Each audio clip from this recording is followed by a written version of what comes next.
du Père et du Fils et du Saint-Esprit. Amen. Viens, Esprit de sainteté, viens, Esprit de lumière, viens, Esprit de feu, viens, nous t'attendons. Bien-aimés dans le Seigneur, en ce vendredi 15 octobre 2021, l'Église nous propose l'Évangile selon Saint Luc au chapitre 12, versets 1 à 7. Écoutons. En ce temps-là, comme la foule s'était rassemblée par milliers au point qu'on s'écrasait, Jésus, s'adressant d'abord à ses disciples, se mit à dire: méfiez-vous du levain des pharisiens, c'est-à-dire de leur hypocrisie. Tout ce qui est couvert d'un voile sera dévoilé. Tout ce qui est caché sera connu. Aussi tout ce que vous aurez dit dans les ténèbres sera entendu en pleine lumière. Ce que vous aurez dit à l'oreille dans le fond de la maison sera proclamé sur les toits. Je vous le dis à vous, mes amis. Ne créez pas ceux qui tuent le corps et après cela ne peuvent rien faire de plus. Je vais vous montrer qui vous devez craindre. Craignez celui qui, après avoir tué, a le pouvoir d'envoyer dans la géhenne. Oui, je vous le dis. C'est celui-là que vous devrez craindre.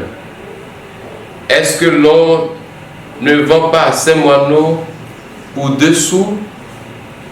Or, pas un seul n'est oublié au regard de Dieu. À plus forte raison, les cheveux de votre tête sont tous comptés. Soyez sans crainte, vous valez plus qu'une multitude de moineaux. Acclamons la parole de Dieu. Louange à toi, Seigneur Jésus.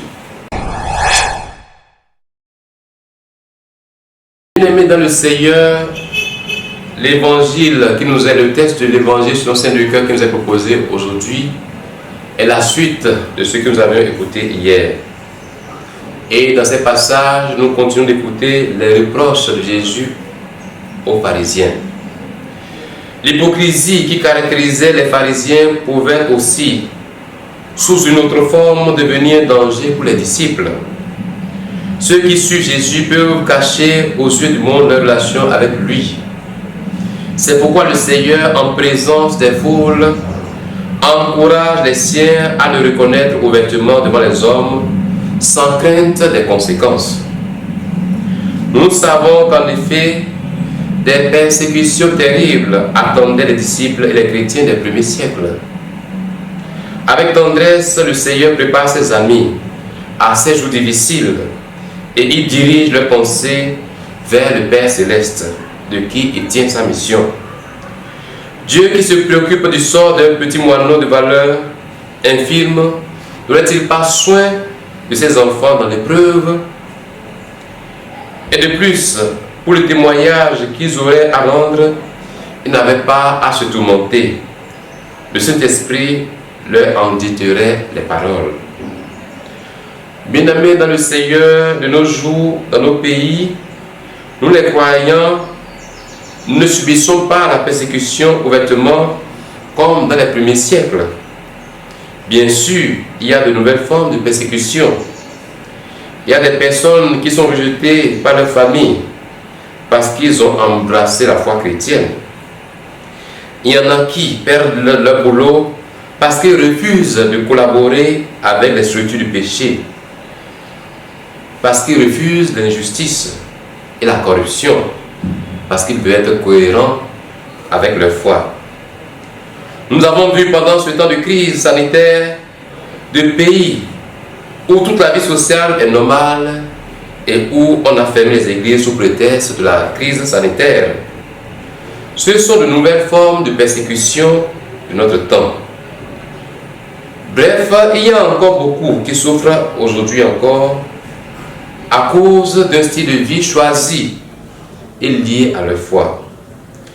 À toutes ces personnes, Jésus dit en ce jour: ne craignez pas ceux qui tuent le corps, et après cela ne peuvent rien faire de plus.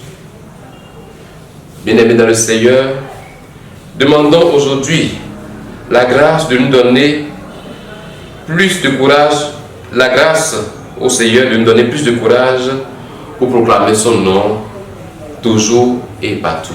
Amen. Au nom du Père et du Fils et du Saint-Esprit. Amen.